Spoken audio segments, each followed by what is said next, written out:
All right, today I want to talk about the 30th year anniversary. My thesis is I actually think the 30th year anniversary is going to last, right, in terms of a celebration beyond 2026. This is something that I've kind of been noodling on, but I looked to some other major companies, right, like Disney, and I kind of was taking a look at what they do, and what we often see is that if something is being celebrated, the celebration starts, up to 6 months before the actual anniversary. And then the celebration, right? In Pokemon's case, the 30th anniversary is going to be celebrated all throughout 2026. But then that celebration, here's the thing: a celebration is just a marketing term. That's all it is. Like, I expect Pokemon's 30th year anniversary to extend. It's obviously happening right now, but I think it's going to extend into 2027 is kind of the thesis. And so I want to break this down. I want to talk about like some of the upcoming games and products, things that are coming out over the next, to be honest, the next 12 months. The next 12 months to the next, 18 months, really. I mean, because we know Winds and Waves is coming probably at the end of 2027. I think 2027 is also a year for celebration of the 30th year anniversary. But yeah, let's start there. The 30th year anniversary, any sort of company's like celebration of a milestone anniversary, it's just marketing jargon. That's all it is. What's actually important is the idea, because this is the truth, right? Because I've perpetuated this on my podcast, on my different videos. To me, I point at the 30th year anniversary, and it's not just the fact that the Pokemon has existed for 30 years. That is nice, right? As a human being, if the Pokemon Company was a human being, it's nice to think that, wow, 30 years of this thing that we love. That's amazing. It is. It's like sentimental. You can be sentimental about it. Like, that's nice. It's nice to see because it kind of it kind of feels like this thing's going to be around forever, which is cool.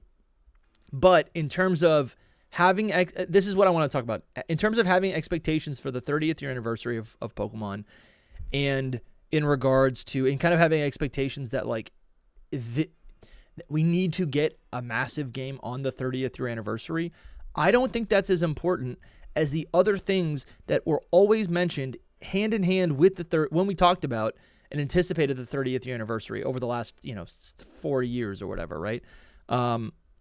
It's not just the 30th anniversary, but it is also the idea of a brand new Pokemon game within the 10th generation. That's another milestone, but also a brand new Pokemon game on a new console, right? There's so much potential for these games to continue to build and get better and better. And so I think the narrative over the last couple months has been that the 30th anniversary is like a disappointment. They front-loaded a lot of stuff. I kind of disagree. I think there's actually so many things that we should be, grateful for. I think that's like always good to practice, just being grateful for, all these things that we're actually getting. You could be a Star Fox fan and get one thing every 20 years. You could be there's so many franchises. You could be a Zelda fan and literally get something every 7 years, right? I mean, it's going to be one of the greatest games of all time, but you got to wait a long time, right? And we get a lot of Pokemon stuff, even outside of the games. But I guess, I think the 30th year anniversary started, right? And I want to take a look at like all the unreleased games that are coming up, right? I want to take a look at also official things that are planned, but I think the 30th year anniversary started probably like this time last year, like in the summer, right? Leading up to Legends EA. I think that's totally fair to say, right? If Pokemon's 30th anniversary started in February or was in February, then 5 months before that with Pokemon Legends EA, I don't care. I mean, truly, like, I'm not talking about quality. I mean, I am talking about like a little bit of quality that is relevant to this conversation, but like, everyone's going to look at all these different games and products, like, the TCG and shows and stuff. Everyone's going to have their own biases, right? But like in terms of, I mean, Legends ZA is a brand new game that we got in October, right? I love this game. I think this brought so much life. We were able to see Pokemon in a way that we had never seen before, with the real-time combat. I again, despite what a lot of people say, I think the Pokemon and the characters and the battles look great.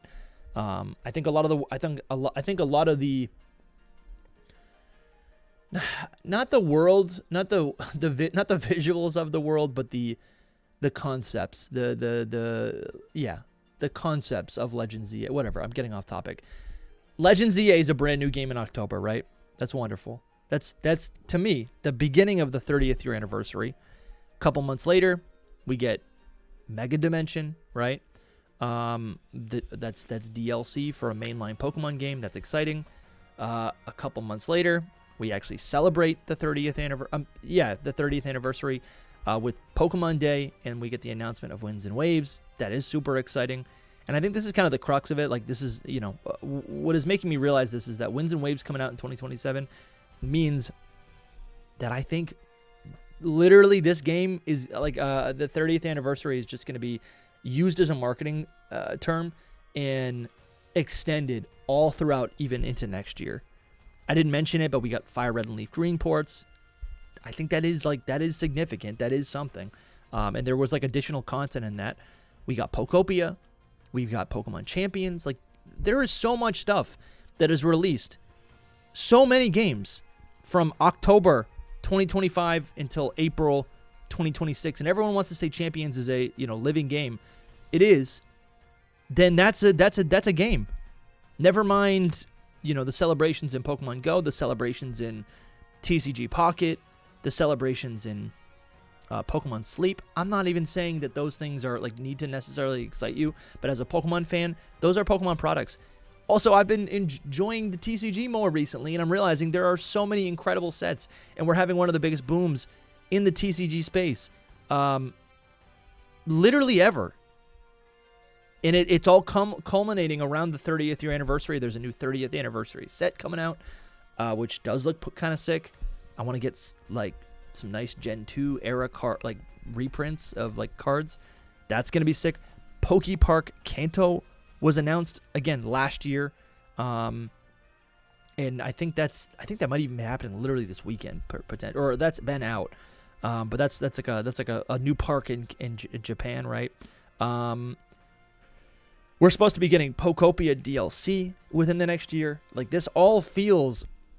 I guess my point is that, oh my god, LEGO for the first time. I'm looking at a list here. LEGO collaborating with Pokemon. How is that not a big deal for the 30th anniversary, right? Last year, and this is another thing, last year they were announcing collaborations for projects that weren't coming out until 2027. What is it, that Artemin show or that Artemin movie? Like, that's something that will be coming out. It's a stop motion animated Pokemon project. I guess we don't know if it's a movie or not. But they're announcing that for 2027. This is kind of my point. Winds and Waves is for 2027. All these things, I think we've been kind of in disarray and a little confused and a little frustrated. We're like, what is happening? Where are the Pokemon games? What's coming out at the end of the year? Personally, I think we are going to see more this year. I think we're going to see more ports. Ruby, Sapphire, and Emerald is where my money is. But even into next year, we're going to get DLC for Pokopia, which, listen, if you're not a fan of that, I feel like that is honestly what I hear too much. Like, oh, well, those games aren't for me. I didn't even mention it. Pokemon XD Gale of Darkness. There are so many games that have come out in the last 6 months for the 30th anniversary. I feel like we have no right to complain or anything. These are games. These are games being offered, for mass consumption. And I don't think it's fair to be like, I don't think it's fair. I don't think it's fair to say or to dismiss some of these games just because they are, maybe, ports, right? Or re-releases, because a lot of people don't have these games. And also, in the case of Fire Red and Leaf Green, there is new content in those games, right? There are, when you beat the game, you can get these new, you can get legendary Pokemon, Deoxys, Ho-Oh, and Lugia. I've never done that. I'm playing through Leaf Green right now, and I'm excited to actually unlock that for the first time. That is a big deal. So, okay, my point, I'm getting heated. My point is, 2026, I do think there's more things coming. I think we're going to see Fire. I think we're going to see the Ruby and Sapphire ports at the end of this year, right? It's summertime right now, but I think we're going to get that later in the year. I also have a ton of, like, I'm finally going through the back catalog of all the games that were announced over the last 6 months, and I've been playing them. I beat the main story of Pokopia. That's great. I'm playing through the DLC for Legends EA. I'm wrapping that up tonight. I'm gonna capture Rayquaza. That's the plan, at least. Right. I'm gonna complete the decks. I'm gonna get the shiny Volcanion. I'm excited about that. Once that's wrapped up, then I'm gonna move on to Leaf Green. Then I'm gonna move on to XD Gale of Darkness. I'm excited to play these games. These are games, Pokemon games, that are being celebrated in the moment right now. Just because they're not hot on social media doesn't mean people aren't playing them or you can't enjoy them. I'm excited, right? And listen, maybe it's just like a specific thing to me where it's like I make videos about these things, so like maybe I don't have enough time to, like, when I would, when a normal person would be playing these older games, these ports, right? I'm instead podcasting about them, so maybe it has to do with like time availability, and maybe, I don't know, maybe this is just a me issue, but there's a lot of games that I'm excited to rip into and complete over the next couple months. And I think that's going to bring us to the end of 2026, where we will see, I believe, new ports, Ruby and Sapphire at the minimum. I think they're being set up. I think there's some evidence that they're even, in the code of Leaf Green and Fire Red. Like they're ready to go. That's going to be a lot of fun. I do expect that. I also expect Pokopia DLC in the next 6 months. And that could be something that is prolonged over the next couple of years, up until Winds and Waves. Champions is going to be continued to be supported with new, with a bunch of new things for people who want to battle. Like, I think Pokemon's strategy was, we're going to give them these games up front in the beginning of the year during the celebration, so that they can enjoy them over the next 2 years into Winds and Waves. Right, so they can nurture people and keep fans occupied, right? You've got these classic games for people who want to play a classic Pokemon, RPG. You've got Pokopia for new people. That was also very successful. And they're selling Switch 2 units, which is great. And they also have Pokemon Champions for the Battleheads. And then they've got everything else for every other type of Pokemon fan. Into 2027, I still think... I think this is what I'm saying. The 30th anniversary for Pokemon, for any company, it's a state of mind. That's all it is. It's like next year, it is still, Pokemon is still celebrating 30 years of Pokemon, right? It'll be 30, after Pokemon Day, it'll be 31 years. But they can still be like, what's the round? It's like a YouTuber. It's like, what's the round number? 30. 30 cells, right?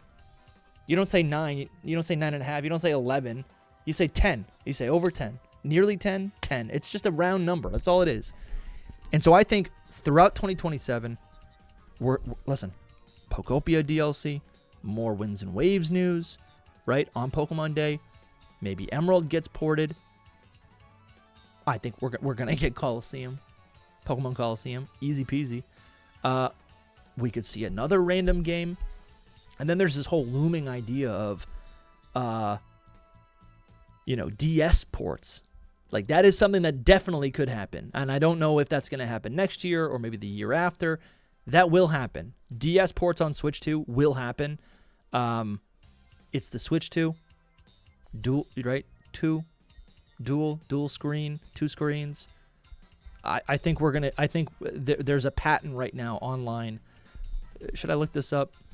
Switch 2 patent, second screen. I know there have been rumors about this, but like there are official leaked patents for a secondary screen on the Switch 2. I think they're figuring this out. I think they're going to give us the Game Boy ports, and I think at some point, and I'm not saying it's going to happen next year, but at some point we will be seeing DS ports. And then you got Heart Gold, Soul Silver. I mean, I feel like I do this song and dance every week. Pokemon Platinum, Heart Gold, Soul Silver, Black White, Black 2, White 2. This is what we all want, This would just be so. I think the point I'm trying to make is the 30th anniversary is a mindset. It is a marketing tool. Everything, like, it doesn't mean anything on its own. What does matter is that we're in this bubble, 2025 to 2027. It's all around the 30th year anniversary, and they're going to use it to promote stuff. And here's the other thing. Even after that, that's when, like, if Winds and Waves comes out at the end of next year, guess what? Who cares about the 30th anniversary? Because as we go into 2028, which will be like a couple months after Winds and Waves, we're going to be playing a new game. We're going to get DLC. We're going to get a Legends game, right? There's rumors from the Terra Leak for a Pokemon Legends Galar game releasing in 2027 or beyond. At this point, I'm thinking 2028 minimum. There's a multi-region remake for all of the Japanese regions. Again, 2028, 2029. That could be a living game. More Pokopia DLC. Champions is going to be continued to be supported. I think the future is looking bright, and I guess so often I see the conversation is limited to, well, it's the 30th year anniversary. Where are my games? I think it's like a little rigid. It's like a little. I don't think the 30th year anniversary matters. I think it's a state of mind, and they're using it to push projects that they already have. But it's also an excuse.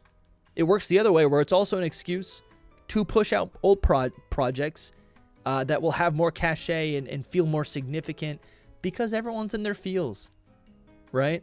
So as they're celebrating the 30th anniversary, that's where we get these ports. I think there's some more stuff in the pipeline. I think everyone's a little bit doom and gloom. I think it's summertime, and I think people are spending time outside. I'm spending time outside. I've been gardening. I've got house projects. I've been, it's been nice. Go spend some time outside. There's so many. I think there's more stuff coming. Is what I'm trying to say. I don't think it's all doom and gloom. I think there will be more content, more new video games for Pokemon this year and next, all the way leading up to Winds and Waves. And I think we're just chilling a little bit right now because we just got 5 games, 6 new Pokemon games in the last 5 months. It's been kind of hectic, right? It's been kind of hectic, and I'm glad we have time to actually go back and play them. I'll throw this in here, but, like, weren't there rumors of, like, I don't know, I saw GatorX making a video about, like, Detective Pikachu and how, like, we haven't seen a Pokemon movie in, like, 8 years. I would expect a new Pokemon movie, right? How do we know they're not working it into, like, the Mario cinematic universe or whatever? I haven't even seen the new one. But I'm like, that movie was kind of cool. I think there's going to be some more Pokemon movies announced. There's a rumored Netflix series for Pokemon with, like, Trainer Red. Where's that? Is that something that we could see at the end of this? Like, probably maybe in a couple months? Like, we're probably going to get a Pokemon Presents in a couple months announcing the second half of the 30th year anniversary. Maybe that should be the video title. Let me know what you guys think. I think my objective with this video was just to tell everyone that, like, it doesn't need to be so rigid. Like, the 30th year anniversary, it does not need to be so rigid. It extends into 2027, right? Inherently, February to February, it's going to extend into the 30th year. It's going to extend into 2027, and then when they announce things in February, guess what? You're going to buy those things in the next coming months, and it's still all the 30th year anniversary. So, let me know what you think. By the way, if you watch this channel, I've got a main channel that I'm cooking up some new videos for, Dusty Go-Goat. I've got Headcanon Studio. I've been producing and releasing a lot of 3D game concept trailers for Pokemon Legends Galar, but I'm working on some Johto stuff. I'm working on some Unova stuff, maybe. I've been uploading a lot of shorts to my main YouTube channel and on Instagram. Also, do you listen to the podcast, Hidden Power Podcast? Go check out my stuff. Thank you guys for watching. Subscribe for more videos, and I'll see you next time. Bye-bye.